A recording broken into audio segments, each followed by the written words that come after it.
시간에는 구원 얻는 믿음의 본질에 대해서 말씀을 드리겠습니다. 우리가 지난 시간에는 하나님의 선택과 예정, 그 다음에 부르심, 그 다음에 참된 회개에 대해서 마지막으로 살펴봤었는데요. 이제는 그 참된 회개를 바탕으로 구원 얻는 믿음이 어떤 건지 그 본질에 대해서 살펴보는 시간입니다. 아주 중요한 내용들이 많이 있습니다.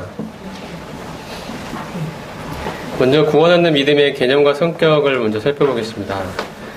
구원 얻는 믿음을 이렇게 정의할 수 있을 것 같은데요.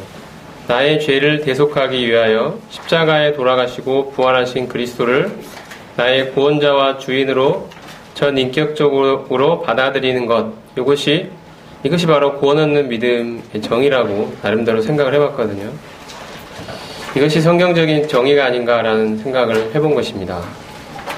좀 더 구체적으로 이런 구원 얻는 믿음이 어떤 성격을 갖는지 살펴보면서 쭉 좀 자세히 보면은 구원 얻는 믿음에 대한 생각들을 저희가 좀 더 정리할 수 있을 것 같습니다. 먼저는 구원 얻는 믿음은 구원과 관련한 필수적인 진리에 대한 지식을 기초로 한다는 것입니다. 성경이 담고 있는 모든 진리를 다 알고 믿을 수는 없습니다. 그런데 구원 얻기에 필요한 필수적인 진리는 있다는 것입니다. 이러한 진리에 대한 지식이 있어야 됩니다. 이것이 기초가 됩니다. 예를 들어서 이것은 하나의 예입니다. 이것이 어떤 전부라거나 단순히 이것이 이것뿐이다라고 말할 수는 없겠지만 제가 생각하기에 구원을 얻기 위해 이러한 진리에 대한 지식은 있어야 되지 않겠느냐라는 걸 제가 제시를 해본 건데요.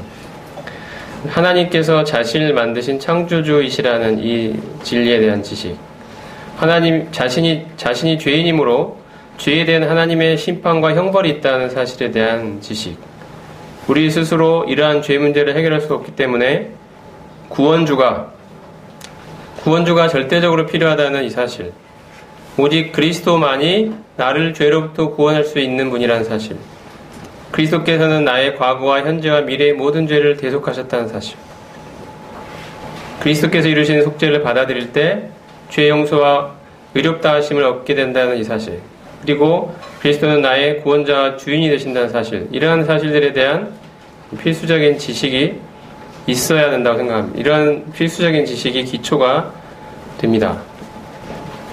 자, 그 다음에는 구원 얻는 믿음의 두 번째 성격으로는 이러한 지식은 단순한 지적 동의가 아니라 의지적인 수용을 거친 인격적인 지식이라는 것입니다. 구원 얻는 믿음을 이루는 지식은 단순한 지적 동의가 아니라 지식으로만 그렇구나 이렇게 생각하는 것이 아니라 내 마음으로 받아들인 인격적인 지식이라는 것입니다. 즉 다시 말해서 이 필수적 진리의 수용 여부에 대한 개인적인 고민의 과정이 반드시 필요하다는 것입니다. 내가 이 진리를 받아들일 것인가에 대한 개인적인 고민이 반드시 필요합니다. 즉 아무 생각 없이 믿는 것은 곤란하다는 거죠. 이 사실들은 우리가 앞에 살펴본 이러한 필수적인 지식들은 우리가 그냥 아무 생각 없이 받아들일 수 있는 내용들이 결코 아닙니다. 사실은 받아들일 수 없는 내용들입니다. 받아들이기가 힘든 내용들입니다. 굉장히 많은 고민이 되는 거죠. 이것을 앞에 보는 대로 하나님이 나를 만드신 창조주라는 사실 하나만 놓고도 얼마나 많은 시름이 있는지 모릅니다. 이것은 자기의 인생의 주권에 걸린 문제이기 때문입니다. 내가 하나님을 인정하는 순간 내 인생의 주인은 내가 아니라 하나님이어야 된다는 것을 의미하죠. 이게 주권을 양도하는 게 얼마나 힘든 일입니까? 내가 하나님이 나를 만드신 나의 창조주라는 사실을 받아들일 것인가에 대한 엄청난 고민이 있는 것입니다. 처음에는 물론 거부감이 있죠. 에이, 말도 안 돼. 내가 내 인생의 주인이지. 무슨 하나님이야. 내가 하나님 믿더라도 나는 주인으로 믿는 게 아니고 내 삶의 액세서리로 받아들일 거야. 내가 도움이 필요할 때 가서 도와달라고 요청하는 정도의 의미, 나의 삶을 좀 더 윤택하게 만드는 나의 삶을 포장하는 그러한 종교적인 포장의 하나로 믿을 것이지 내 삶을 거기에 그 앞에 바치는 그러한 분으로 받아들이지는 않을 거야. 이게 우리의 생각입니다. 근데 그 분을, 하나님을 내 삶의 주인으로 받아들이는 이 지식은 굉장히 그래서 받아들이기가 어렵습니다. 이것의 의미를 올바로 이해한다면 우리는 고민하지 않을 수가 없습니다. 이러한 인격적인 고민을 바탕으로 이 지식을 내 마음으로 받아들일까에 대한 하나님 앞에서의 씨름이 있는 것입니다. 이런 것들이 하나하나 하나님의 은혜와 능력으로 내 마음을 쳐 부서뜨려서 말씀이 내 마음에 역사할 때, 아, 정말 하나님은 나의 창조주요, 나의 순종과 경배를 받기에 합당한 분이구나 라고 하나님이 내 마음에서 역사해 주셔서 그렇게 받아들이게 되는 것입니다. 이러한 과정이 있어야 된다는 거죠. 이걸 단순히 교과서에서 시험 공부하듯이 하나님은 나의 창조주야, OX, O 이렇게 쓰고 이런 게 아니라는 것입니다. 예수님이 나의 과거와 현재와 미래의 모든 죄를 대속하신다는 사실도 받아들이기 힘든 내용입니다.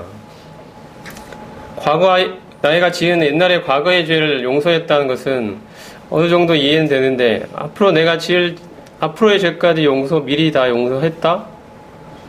이것은 참 받아들이기 어렵죠. 정말 힘든 일입니다. 이것을 받아들인 데는 그러므로 우리에게서 난 게 아닌 하나님의 역사가 필요하다는 거죠. 우리의 심령 가운데. 이러한 그 고민의 과정이 없이 지식만을 취하는 것은 올바른 믿음이 될 수가 없습니다.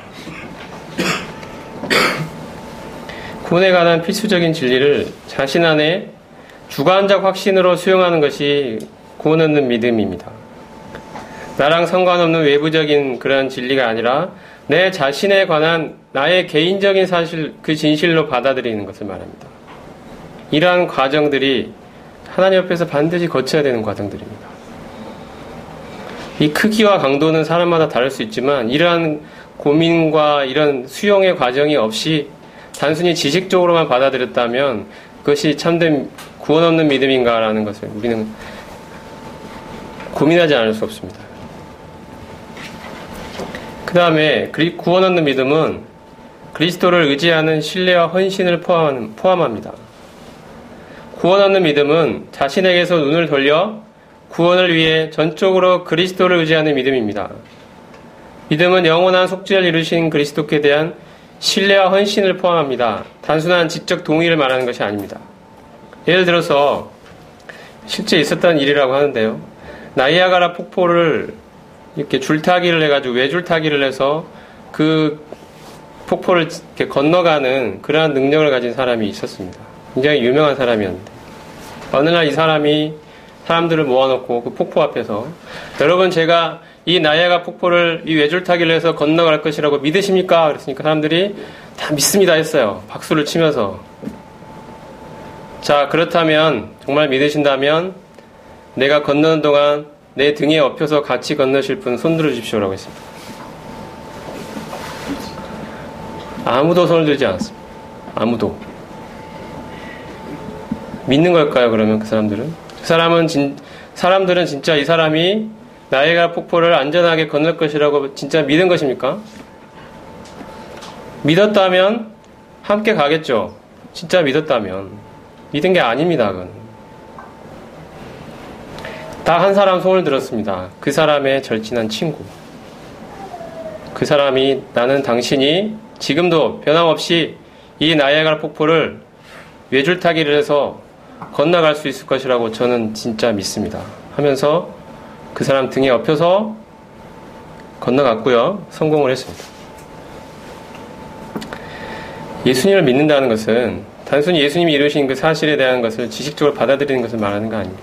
예수님께 내 삶을 거는 것입니다. 내 삶을 그분께 맡기는 것입니다. 그분께 나의 지금의 삶뿐 아니라 앞으로의 영원한 운명까지 그분께 의탁하는 것입니다. 그분 등에 엎이는 것입니다. 나의 삶을 그분께 바치는 것입니다. 이런 이야기를 해볼 수 있습니다. 절벽을 잇는 줄로 된 다리가 있는데요.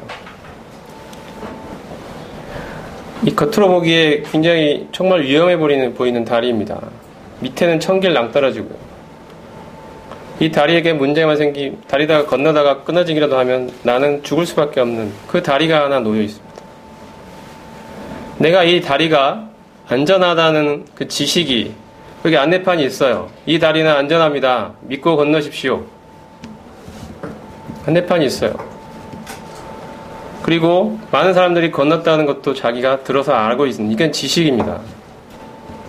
자, 내가 이 사실을 정말 믿는다면 어떻게 할까요? 건너가야 되겠죠. 건너가야 진짜 믿은 것입니다. 건너라 그러니까 나는 못 건너겠다. 나는 무서워서 안 되겠다. 포기하고 만나면 그 사람은 그 다리가 안전하다는 그 지식을 사실은 소유한 게 아닌 것입니다. 그 사람은 믿은 게 아닙니다. 우리가 예수님을 믿는다는 것은 단순히 예수님이 이런 일을 나의 죄를 용서하시고 이런 것들을 지식적으로 알고 그렇구나 라고 끝나는 게 아니라는 거죠. 그분께 나의 삶을, 나의 생명을 그분께 거는 것입니다. 의탁하는 것입니다. 나를 위해 십자가를 지시고 나를 위해서 그 모진 고통과 수욕 속에, 수치 속에서 십자가를 지시서 나의 모든 죄를 용서하신 그 사랑하는 그리스도께 나를 온전히 다 맡기고 신뢰하고 그분께 나의 삶을 헌신하고 의탁하는, 드리는 이러한 인격적인 반응이 참된 구원 얻는 믿음에는 포함되어 있다는 것입니다. 이것이 없는 것이 어떻게 구원 얻는 믿음이 될 수 있겠습니까? 이것은 단순한 지식적인 동의에 불과합니다. 그것은 성경에서 믿음이라고 부르지 않습니다. 믿음은 언제나, 성경에서의 믿음은 믿음의 대상이 되는 그 분에 대한 인격적인 신뢰와 헌신이 들어있는 것입니다. 어떤 사실에 대한 그러한 지적인 동의만에 그치는 것이 결코 아닙니다. 그래서 구원 얻는 믿음에는 전 인격이 관여됩니다. 구원 얻는 믿음은 구원의 필수적인 진리에 대한 그러한 지식적인 이해와 구원을 이루신 구주에 대한 사랑과 감사의 감정, 죄와 세상을 버리고 자신이 주인된 삶에서 벗어나 하나님을 올바로 섬기려는 의지, 이런 것들이 모두 다 관여된, 전 인격이 관여된 그러한 믿음이 구원 얻는 믿음입니다. 그러므로 구원하신 주님께 대한 감사와 감동이 나타나지도 않고 죄와 세상을 버리고 하나님을 참되게 섬기고자 하는 의지적인 변화도 없는데도 복음을 지식적으로 부인하지 않고 시인하기만 하면 무조건 구원받은 것으로 생각하는 것은 구원 얻는 믿음을 지식적인 동의로만 이해하는 잘못된 생각입니다. 우리가 이 구원 얻는 믿음이, 이 참된 믿음이 어떤 거라는 걸 생각해 보면, 만약에 누군가가 이러한 믿음을 갖게 됐다면 이것이 정말 그 사람에게서 난 것이 아니라 하나님에게서 난 것임을 알 것입니다. 이것은 하나님이 역사에 주셔야만 생기는 믿음입니다. 만약에 지식적인 동의에만 그치는 것이 믿음이라면 이것은 사람이 만들어낼 수도 있습니다. 여러 가지 분위기를 만들어내고 여러 가지 논리와 이런 걸 통해서 지식적인 어떤 설득을 해나갈 수 있겠죠. 아, 그렇구나. 하나님 믿는 것이 안 믿는 것보다 나중에 믿자야 본전이라고, 나중에 믿었다가 지옥이 없으면 그 말로 끝인데 안 믿었다가 지옥이 있으면 그거는 낭패잖아. 돌이킬 수가 없잖아. 그러니까 보험 드는 셈 치고 믿어라 라는, 이게 논리적으로 말이 맞잖아요. 그 지식적으로 받아들일 수 있습니다. 얼마든지. 이게 성경에서 말하는 믿음이겠습니까? 이 지식적인 논리적인 설득에 의해서 사람의 생각은 바뀔 수 있지만 이러한 감정과 의지의 변화까지 낳는 믿음은 하나님만이 역사해 주셔야만 생길 수 있는 믿음입니다. 그리고 구원 얻는 믿음은 말씀으로부터 생겨납니다. 인간의 지혜로운 설득이 아니라 성경 말씀이 그 사람의 마음에 역사할 때 생겨나는 것이 구원 얻는 믿음입니다. 로마서 10장 17절에 그러므로 믿음은, 우리가 잘 아는 말씀이죠. 믿음은 들음에서 나며 들음은 그리스도의 말씀으로 말미암았느니라. 야고보서 1장 18절에 자기의 뜻을 따라 진리의 말씀으로 우리를 낳으셨느니라. 고린도서 2장 4절에는 사도 바울이 고백하기를 내 말과 내 전도함이 설득력 있는 지혜의 말로 하지 아니하고 다만 성령의 나타남과 능력으로 하였다라고 말합니다. 이처럼 전 인격적인 반응을 나타내는 이 구원 얻는 믿음은 사람의 지혜로운 설득에 가능한 것이 아니라 오로지 성경 말씀을 통해 하나님이 역사하실 때 생겨나는 믿음입니다. 전도할 때 그러므로 우리는 나의 그럴듯한 논리에 의지해서는 안 됩니다. 논리로 자꾸 사람을 몰아가면 굴복당해가지고 아 그렇군요라고 고백을 이끌어낼 수 있을지도 모릅니다. 근데 이것이 정말 성령께서 역사하시 생겨난 참된 믿음인가에 대해서는 굉장한 의문이 있는 것입니다. 그때 그 논리와 분위기에 압도되어서 막 코너로 몰리다 보니까 사람이 그렇군요라고 말할 수도 있어요. 얼마든지. 조심해야 됩니다, 우리는. 사람의 논리에 그러한 설득에 의존할 것이 아니라 성령께서 듣는 자의 마음에 역사해 주시기만을 우리는 바라야 되고 기대해야 되고 의지해야 됩니다.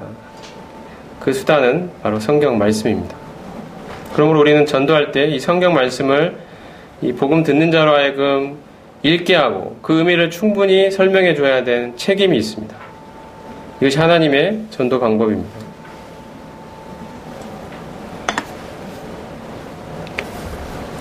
그 다음에 구원 없는 믿음이 갖는 또 하나의 본질은, 구원 없는 믿음은 우리 경험적 믿음과는 다른 초자연적인 것이라는 것입니다.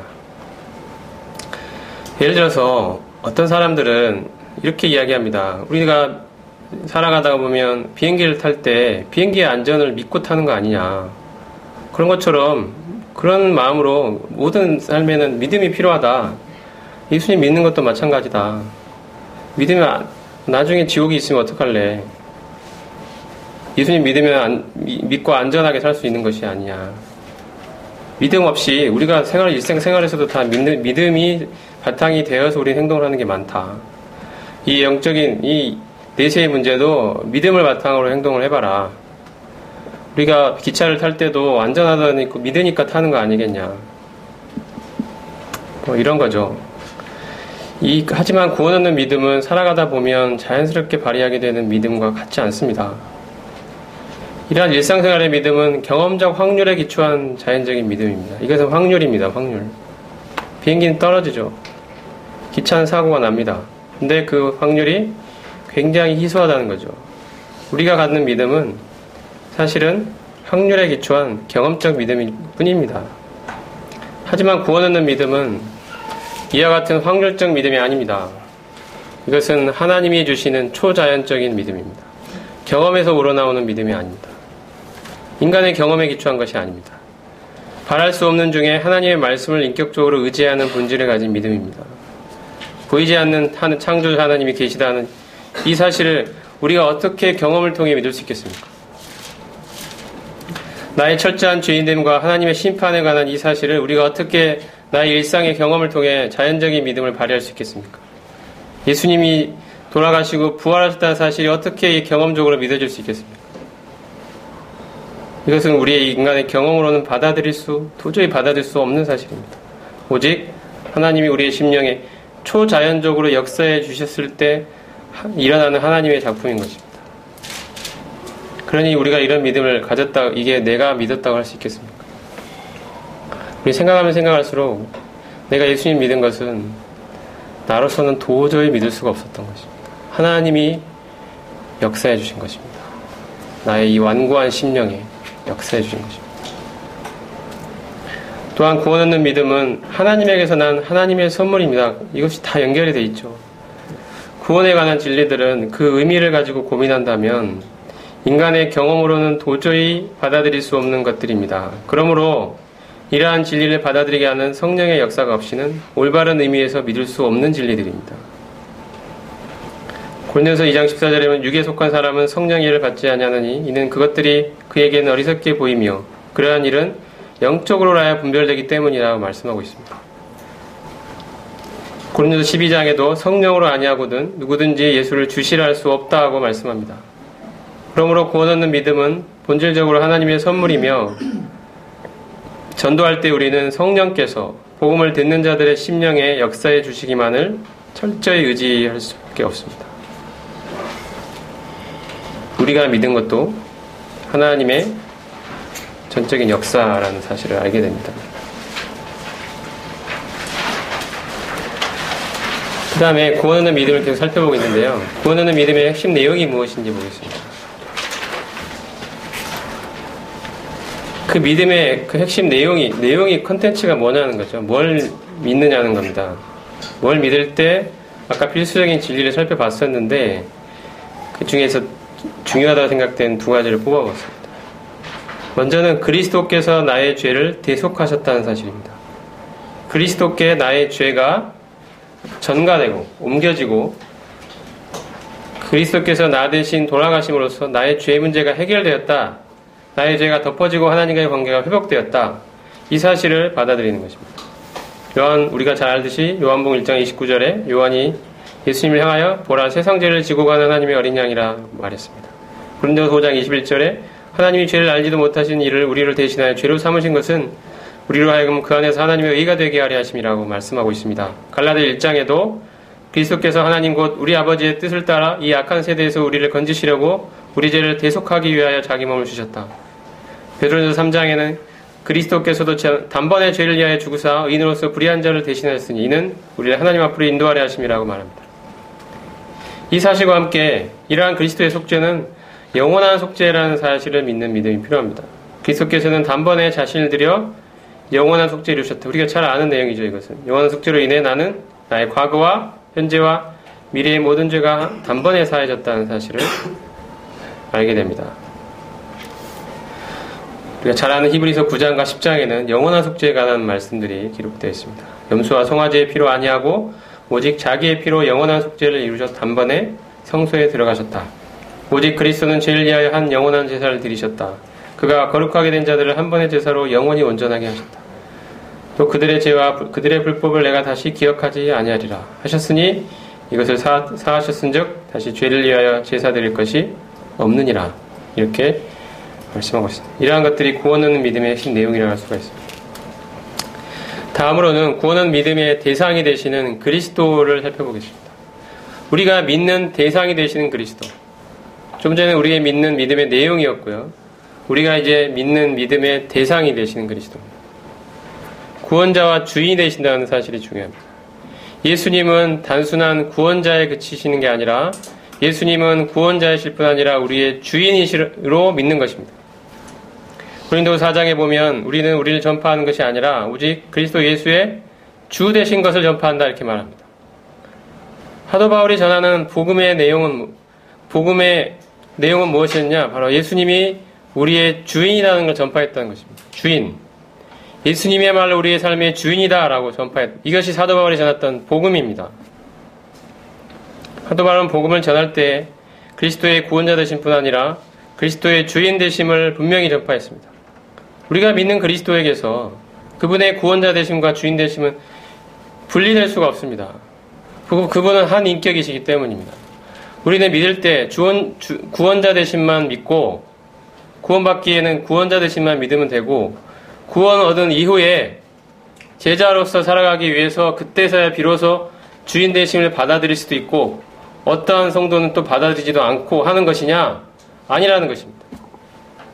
주인 되심에 관한 믿음은 우리가 구원 얻는 믿음의 핵심적인 내용으로 포함되어 있어야 됩니다. 주인 되심을 받아들여야 그것이 구원입니다. 신약 성경에서 예수님은 구원자로는 10번 정도 언급되어 있지만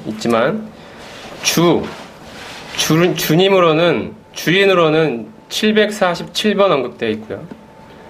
이 구원자와 주라는 단어가 호칭이 결합될 때도 항상 주가 먼저 언급되었습니다. 주님의 주인 되심은 신약 성경 전체를 관통하는 지배적인 사상입니다. 우리 주님을 받아들일 때 나를 죄로부터 구원하신 분, 그걸로 끝이 될 수 결코 없습니다. 나를 죄에서 구원하신 그분은 나의 주인이 되시는 분입니다. 우리는 항상 입술로는 주님이라 말하지만 그 의미를 생각해 본 적이 없죠. 주님은 말 그대로 주인인 것입니다. 내 삶의 주권을 가지고 계신 분. 그것이 주인이죠. 우리는 그리스도를 믿을 때 그 분을 주인으로 믿는 것입니다. 물론 당연히 구원자로도 받아들이고 주인으로도 받아들여야 돼요. 그리고 복음을 전할 때도 그리스도의 주인 되심을 그분의 구원자 되심과 함께 증거해야 됩니다. 우리가 전하는 복음에 분명히 이게 들어가 있어야 됩니다. 사도행전 2장에도 보면 그런즉 이스라엘 온 집이 정령할지니 너희가 십자가에 못 박은 이 예수를 하나님이 주와 그리스도가 되게 하셨다 말합니다. 그리스도가 되게 하셨다고만 말하는 게 아니라 주와 그리스도입니다.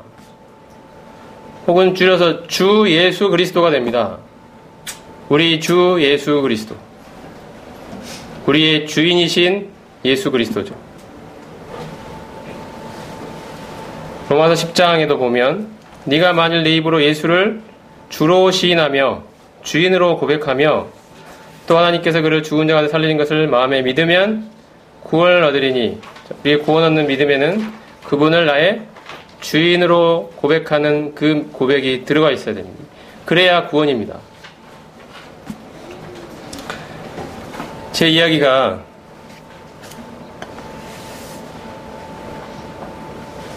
너무 극단적이라고 생각되신다면 여기에 있는 성경 말씀들이 무엇을 의미하는지 다시 한번 새겨보시기 바랍니다. 그분을, 예수님을 주인으로 고백하지 않고 받아들이지 않고 어떻게 참된 믿음을 가질 수 있겠습니까? 그리스도의 주인 되심에 관한 진리는 신약 성경 전체를 관통하는 지배적인 사상입니다. 다시 말씀드리지만 구원 얻는 참된 믿음은 믿음의 대상이 되신 그리스도를 구원자일 뿐 아니라 내 삶의 주인으로 믿는 믿음입니다. 물론 살아가면서 그 고백답게 행동하지 못할 때도 많이 있을 것입니다. 하지만 내 마음 중심에는 여전히 그분이 내 삶의 주인이십니다. 내가 그렇게 못하는 순간에도 우리는 마음속으로 고백합니다. 당신은 내 삶의 주인이십니다. 내가 주인답게 당신을 모시지 못한 이 모습을 당신 앞에 회개합니다. 내 마음 중심에는 여전히 당신이 주인이십니다. 이런 고백이 참되게 구원받은 사람 안에는 있는 것입니다.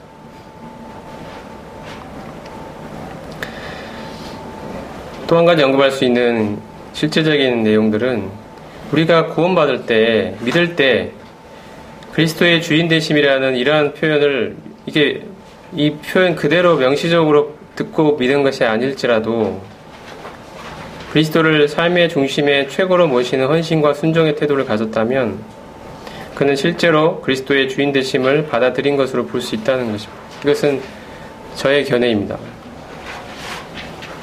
그리스도의 주인 되심, 이렇게 듣고 믿은 게 아니라 할지라도 내 삶에 그분이 나의 삶의 중심에 계시고 그분께 나 삶을 드리는 그 헌신과 순종의 태도가 내 안에 있다면 표현을 그리스도의 주인 되심이라는 표현을 하지 않았을 뿐 실제로는 그리스도의 주인 되심을 받아들인 거라는 걸 고백할 수 있다고 생각합니다. 어쨌든 내용과 실질을 볼 때 그분의 주인 되심을 우리는 받아들여야 구원 얻은 믿음이라고 할 수 있다는 것이죠. 그리스도의 주인 되심에 대한 맥킨토시 형제님의 언급을 살펴보겠습니다.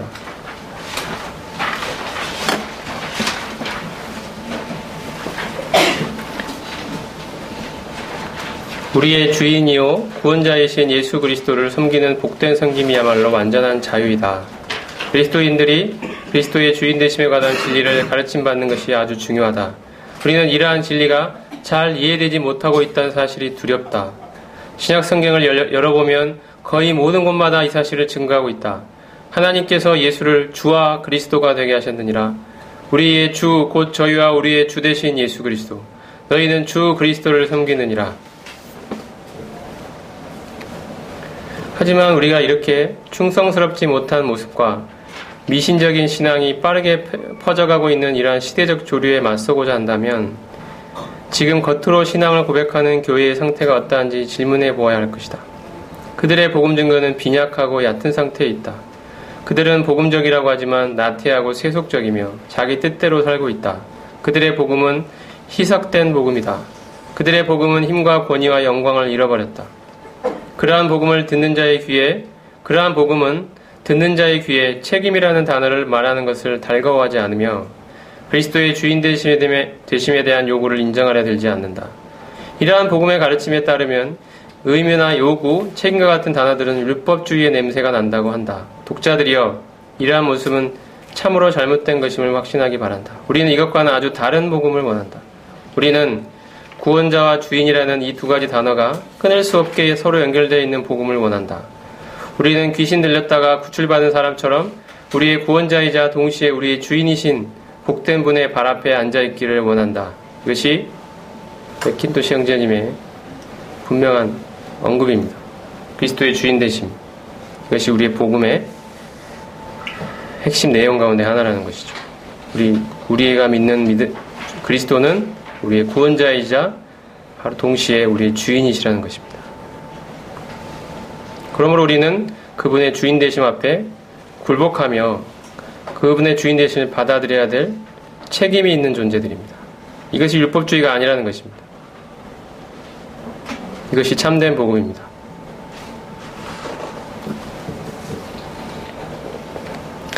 자, 이 시간을 마치면서 적용을 위한 질문을 드려보겠습니다. 이 시간에 살펴본 내용을 바탕으로 볼 때 여러분은 구원 얻는 믿음을 가지고 있습니까? 그리고 언제 어떻게 그러한 믿음을 가지게 되었습니까?